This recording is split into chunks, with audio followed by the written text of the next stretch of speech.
what is self-talk and what exactly is that voice that's in our head that's chattering 4,000 words a minute? Yeah, so I love this question. So when scientists like myself use this phrase self-talk or the inner voice, what we're talking about is our ability to silently use language to reflect on our lives.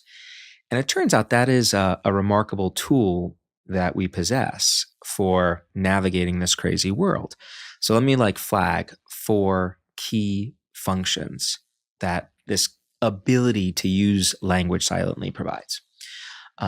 Number 1, we're the same vintage here, age-wise more or less. Be careful.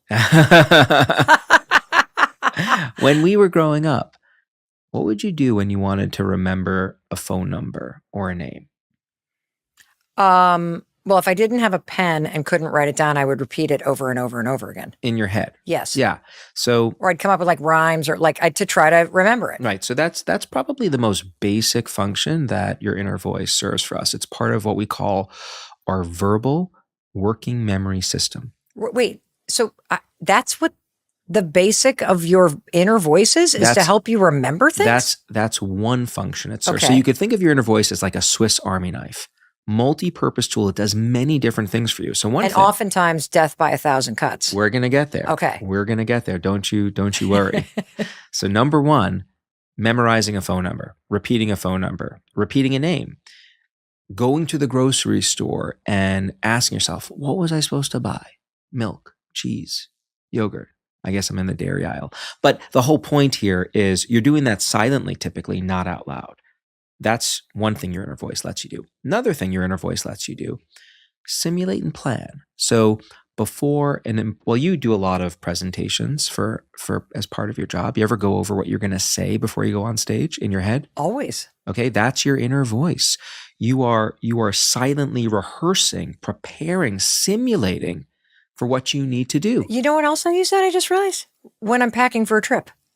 I'm thinking ahead to where I'm going and what I'm going to need. There you go. So that's another, you're simulating and planning. People do this before interviews, before consequential conversations that they are going to have. I am not as good at giving a presentation if I don't do this simulation beforehand. My favorite function, so the name of my lab at University of Michigan is the Michigan Emotion and Self-Control Lab. I love the topic of self-control. We use our inner voice to control and motivate ourselves.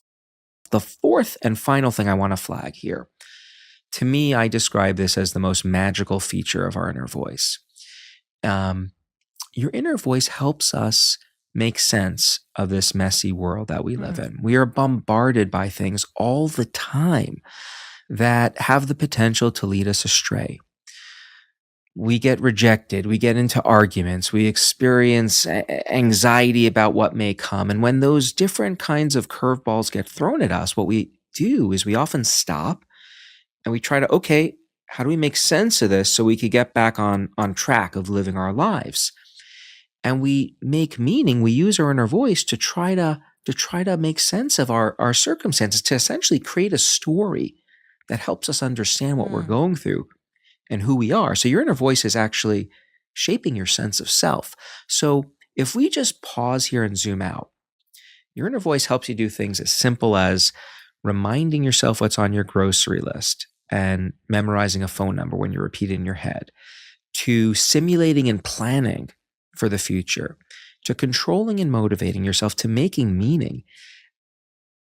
If I told someone I could give you a tool that does all of those things, these are the things that are really important to us in life. Your inner voice is central to all of those things. It's an invaluable tool that you do not want to live life without. The big question, of course, that really got me into this business in the first place was, on the one hand, we have this remarkable capability. We reach for it when we're struggling, but as you know, as I know, as you who are listening knows, oftentimes we don't activate this voice and get clear solutions to how to move on. We just start stumbling. We start looping over our problems in an attempt to work through them, or we start berating ourselves incessantly for mistakes that are endemic to human life.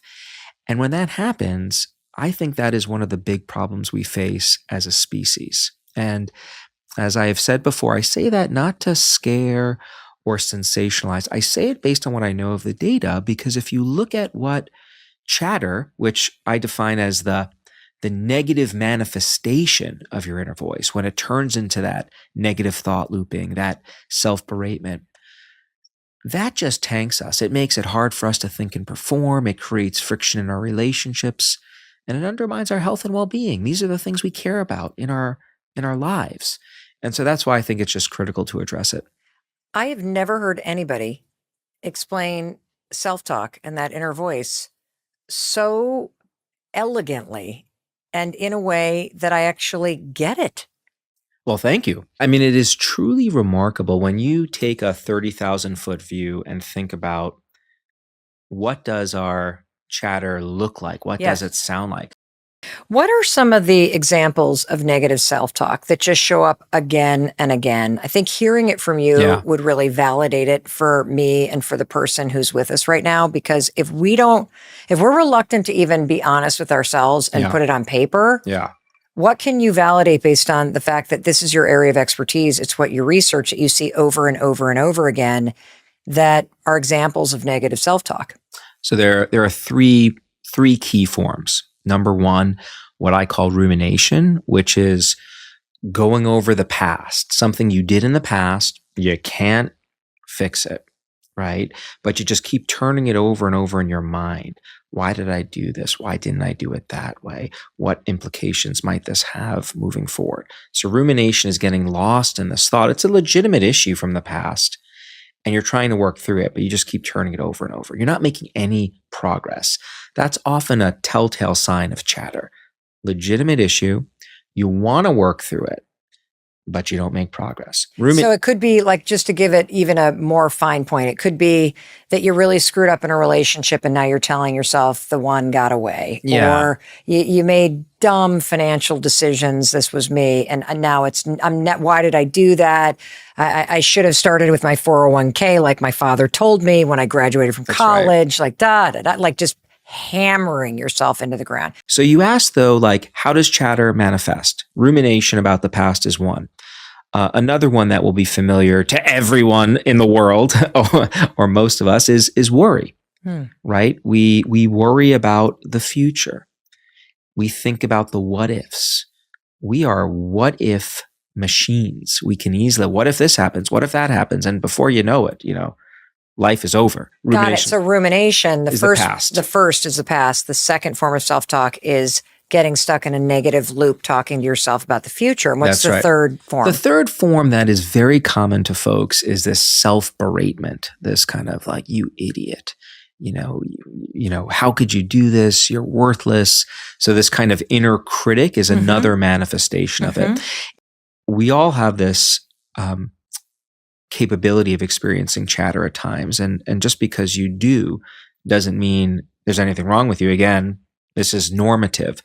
If it morphs into the extreme state, that is like the volume is super high and it's on for long stretches of time, like more than 2 weeks, then we get into the more, clinical state.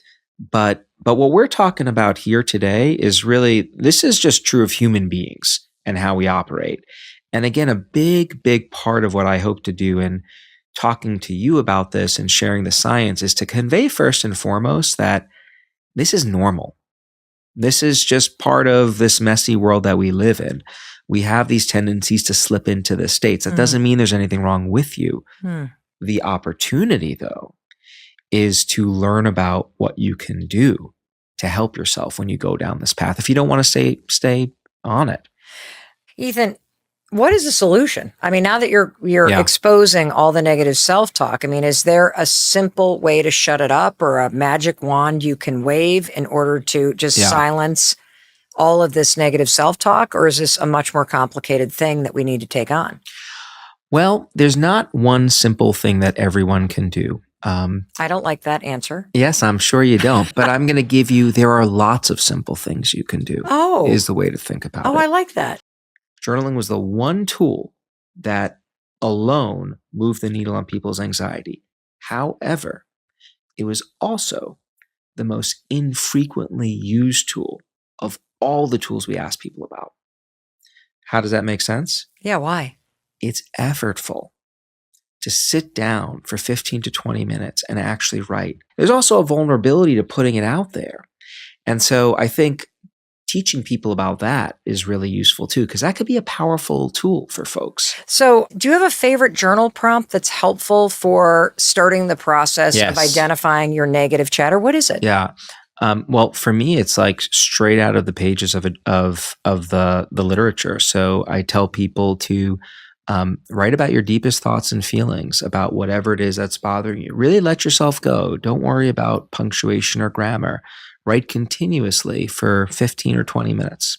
Now, what do we learn from the time we're young about stories? They have a beginning, a middle, and an end. So what writing does is it gives these guideposts to help you take this like jumble of crap in our minds, which are making us nuts. Yes. And we're organizing it.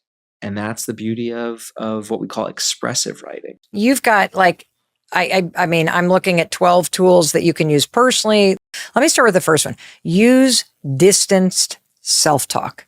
One way to create distance when you're experiencing chatter involves language. So what is distanced self-talk and how do I use it when I'm going down the rabbit hole? So distanced self-talk involves using your name and you to typically silently coach yourself through a problem. Think about the word you. The word you is the verbal equivalent of pointing a finger at someone else. Most of the time we use the word you, it's when we're thinking about or referring to another person. So when you use the example of being in the gym and one purpose of your self-talk is motivation, and you say, come on, Ethan, you got this. That's right. That's an example of using positive, motivating self-talk using this distanced language. That's exactly right. You're putting yourself into this coach advice giving mode.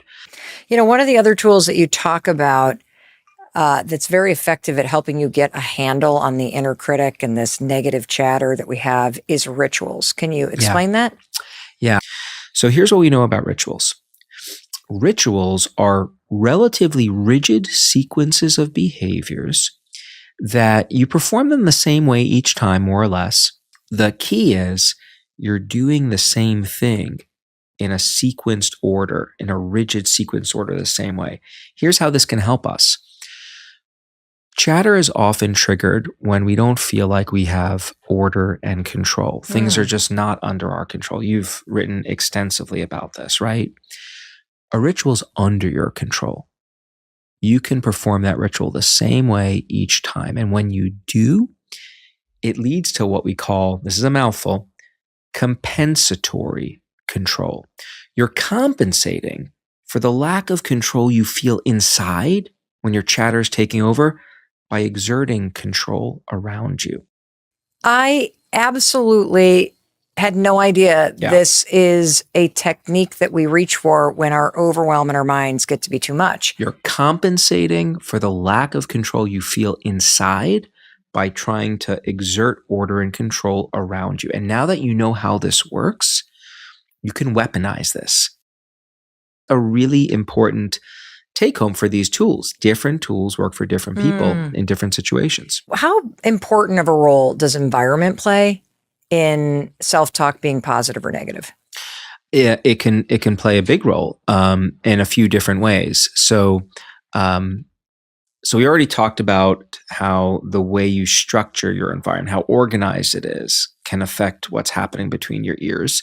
There's also ways of putting things in your environment to trigger positive experiences, like pictures of loved ones, which sounds so silly on the one hand, but we did this research years ago where we had people think about really painful experiences, and we had them then look at a picture of a loved one or a picture of someone else's loved one to see what are the implications of looking at your what we call attachment figure, someone you're really connected to. And what we found is that looking at that person that you care about, this activates a sense that there are people in this world that support you, which sped up how quickly people recovered. So there are so many tools in the book, and we've covered a bunch of them so far, but what are some other quick and simple tactics and tools that the person listening can use to make their inner voice more positive? Okay. So let's enter into the rapid fire part of the conversation. Sensory experiences, tremendously underutilized tool. You can use it to shift other people's emotions. All of the senses are useful tools to shift our emotions. Our senses are powerful tools. Ethan, what does a person do if they're, listening to you and they've got someone in their life who's really struggling because of the way they talk to themselves? I mean, just down on themselves, down emotionally. What is the best thing that you can do to help somebody that you care about when you see them really beaten down? So I like to divide the way of helping others into two buckets. One thing you can do if they come to you for help, as often happens to us, people want to talk to us, people want our support, then you follow that guide that we just talked about. You listen and learn, and then you advise. And part of the advice is giving them the tools. Like the way we help others is teaching others about these tools. I do this with my kids all the time, right? Like I'm constantly complaining that we're born into the world with the ability to experience chatter and big emotions. We're not born into the world with the user's guide. If the person takes just one action based on everything that you've poured into us from your 2 books, Chatter and Shift, what is the most important thing to do? The most important thing to do is learn about the tools. Just familiarize yourself with them. What I love about these tools is decades of research have gone into their identification. Complex, backbreaking effort. But the take-homes are super simple. Just familiarize yourself with them and then start self-experimenting. That is the launch pad for gaining control of your chatter. And so my invitation to you is to familiarize yourself with the tools that are out there, start self-experimenting, find the tools that work best for you, and share them with other people. That is the way I think we help really combat this universal affliction. If this inspired you, subscribe for more motivation.